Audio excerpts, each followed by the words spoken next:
الجوع كافر، جملة ممكن لما نسمعها نظن ان فيها وصف مبالغ فيه للجوع، لكن الحقيقة ان عظمة الوصف اللي وصل لنا من الموروث الشعبي المصري الاصيل للجوع بلفظة كافر تحديدا كانت من ادق ما يمكن التعبير عنه للدرجة دي من الجوع، واللي كان المقصود بيها مش مجرد نقص الطعام بس او الحرمان الوقتي منه زي اوقات الصيام مثلا، لا دي كانت بتعني انعدام قدرة الحصول على طعام تماما احيانا والاسباب مختلفة، والفترة زمنية اطول من قدرة الانسان الطبيعي على احتمال الجوع، فكان اللفظ كافر افضل تعبير ممكن عن درجة شراسة وحدة الجوع من النوع والوصف ده، لان الدرجة دي من الجوع قادرة حرفيا توصل بالانسان انه يتخلى مضطرا عن كرامته وانسانيته، ويوصل به الحال انه يبيعهم لو لقى مشتري علشان بس يلاقي لقمة يحافظ بيها على حياته ووجوده.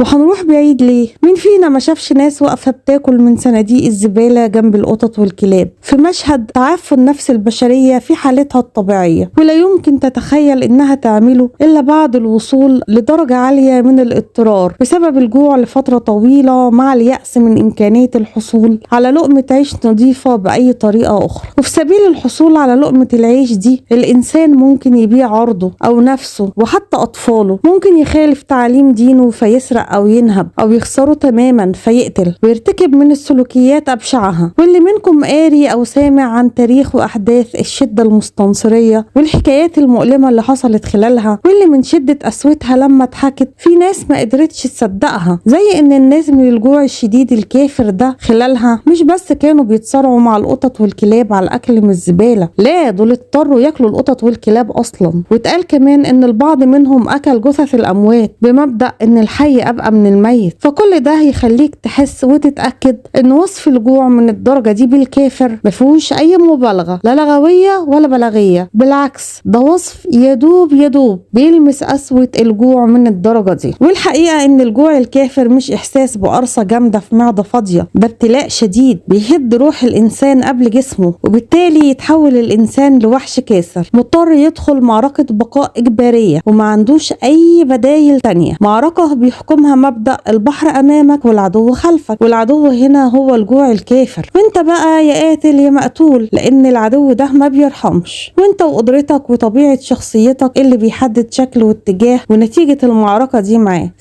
يا تبقى سارق وقاتل ومجرم، يا تبقى مقتول فتيأس وتستعجل الموت وتنهي حياتك بإيدك، وأحيانا كمان حياة من تعول للأسف. وياما قرينا في صفحات الحوادث أمثلة وحكايات كتير لأسر انتهت بحالها على ايد عائلها لاسباب متعلقه بالفقر والجوع الشديد، وفي ابسط الحالات شرا وضررا بيستسلم الانسان لمصيره المحتوم بعد ما يفقد الحيله والوسيله ويقعد بقى ينتظر الموت وهو ونصيبه وعمره بقى. وخلونا كده نتامل في الايتين الكريمتين اللي ربنا سبحانه وتعالى نهى فيهم عن قتل الاولاد بصفتهم ممن نعول اما من الفقر الفعلي او حتى من توقع الفقر وخشيه مجيئه. فنسمع بسم الله الرحمن الرحيم: ولا تقتلوا أولادكم من إملاق نحن نرزقكم وإياهم، سورة الأنعام الآية 151. والآية الثانية من سورة الإسراء الآية 31 وقال فيها بسم الله الرحمن الرحيم: ولا تقتلوا أولادكم خشية إملاق نحن نرزقهم وإياكم. والتكرار هنا في سورتين مختلفتين لنفس المعنى تقريبا بيأكد على قسوة الفقر، وإنه لأي مدى ممكن يوصل بالإنسان الفقر بوجه عام، وطبعا ضمنيا الجوع اللي بيعتبر أقصى علامات الفقر وأكثرها حدة، لأنه ممكن تكون فقير ما عندكش مأوى فمشرد بس عايش وبتعافر، وممكن يكون ما عندكش غير الهدوم المقطعة اللي انت لابسها ومع ذلك تتحمل.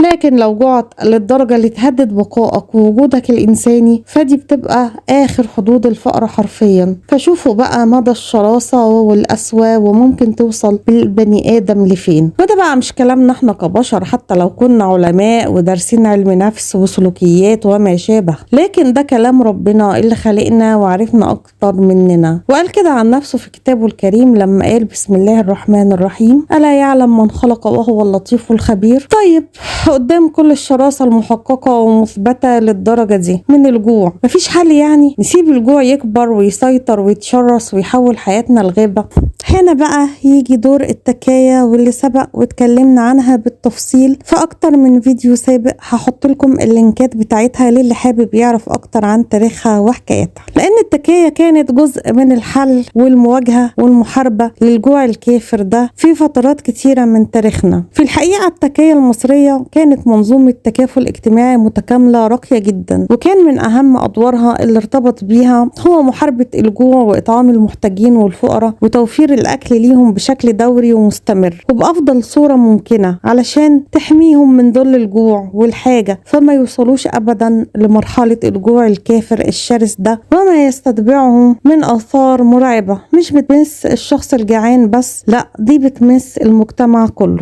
والشيء الجميل بقى إن التكاية دي ما كانتش مجرد مكان بيقدم لقمة تسد الجوع وخلاص، بالعكس دي قدمت نموذج على درجة عالية جدا من الكرم والسخاء والرقي، لدرجة ممكن نوصفها بالعلاج الفاخر حرفيا في محاربة الجوع، لأن الخدمة كانت بتتقدم للمحتاجين بسخاء شديد وبيتم الإنفاق عليها من أملاك شخصية موقوفة للصرف على التكاية وإطعام الغلابة. وكان الطعام بيشمل أصناف مميزة زي اللي بياكلها العامة وأحيانا كمان الأغنياء في بيوتهم من عيش ورز ولحم وشوربة أو مرق زي ما كانوا بيسموه، وكان بيتم إعدادها بجودة عالية وبتتقدم بشكل محترم يحفظ كرامة المحتاجين. وده طبعا كان متسق ومتوافق مع آداب الدين في تقديم الصدقات، وإنها لازم تكون طيبة بل من أطيب ما يمتلكه الإنسان من مال، وكمان تقديم أفضل ما يمكن فيها على اعتبار إنه من أفضل وجوه الصدقة إن الإنسان يتصدق من أكتر شيء بيحبه. وده ياخدنا للكلام عن فلسفة التكاية، وإنها ما كانتش أنوية خدمة مجتمعية بس، دي كانت منظومة متكاملة قايمة على مبدأ ديني وإنساني هدفه تسخير جزء ونصيب من الرزق اللي ربنا اداه وحطه في ايد الأغنياء كوسطاء استلموا أمانة ولازم يوجهوها للإنفاق على الفقراء والمساكين وخدمتهم وإطعامهم قربة لله وطمع في رضاه وتنفيذ لأوامره في القرآن الكريم والسنة النبوية المطهرة، واللي جعلت من إطعام الطعام واحد من 3 أسباب لدخول الجنة بسلام، زي ما قال رسول الله صلى الله عليه وسلم: أيها الناس أفشوا السلام وأطعموا الطعام وصلوا بالليل والناس نيام تدخلوا الجنة بسلام. فكان الولاة والأغنياء بيتسابقوا في تقديم العطاءات للتكاية، وبدون ما نخش في النوايا لأن ممكن بعضهم كان بيقدمها لكسب القبول الشعبي أكتر من التفكير في الخير والأجر، لكن برضو كتير من الأغنياء والأتقياء والورعين كانوا بيقدموها خالصة لوجه الله، وهم بيرجوا الأجر والقبول منه وقلبهم وجل، يعني خايف من عدم القبول أو إنه يشوف العطاء ده شبهة رياء أو نفاق أو منة تمنع القبول أو تقلل الأجر والثواب. وده منتهى الورع، واللي كان من أجمل ما وصل لنا للتعبير عنه في الأعمال الأدبية والفنية اللي تناولت السيرة دي. دعاء جميل قوي جه على لسان عاشور الناجي بطل رواية الحرافيش للأديب العالمي نجيب محفوظ ضمن ما سجله وخلده بكتاباته عن العالم ده. فكان عاشور الناجي اللي ساكن عند سور تكية أبو الدهب بجوار الأزهر يسهر طول الليل في ساحتها يسمع حلقات ذكر العباد، ويجي آخر الليل يرفع إيديه للسماء ويدعي ويقول: اللهم صن ليقوتي وزدني منها لأجعلها في خدمة عبادك الطيبين. دعاء على قد ما هو قصير